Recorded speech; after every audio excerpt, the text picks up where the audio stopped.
अरे वा, आईचं पत्र हरवलं. नुसतं नाव ऐकलं तरी शाळेच्या पटांगणाचा गोंधळ आठवतो.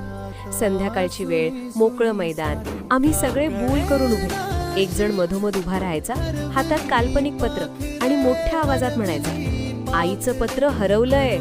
सगळे एकदम ओरडायचो, कोणाकडे? तो हसत उत्तर द्यायचा, तुझ्याकडे. मग सुरू व्हायची खरी मजा. धावपळ, हशा, पकडापकडी.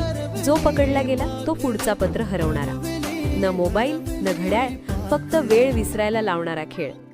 त्या खेळात जिंकणं हरणं नव्हतंच महत्वाचं होतं ते एकत्र हसणं, धावणं, ओरडणं आणि घरी गेल्यावर आईची हाक ऐकूनही आत्ताच येतो म्हणत अजून एक राऊंड खेळणं. आज ती मैदानं नाहीत, तो गोंधळ नाही, पण आईचं पत्र हरवलं हा खेळ आठवणीत अजूनही सुरक्षित आहे.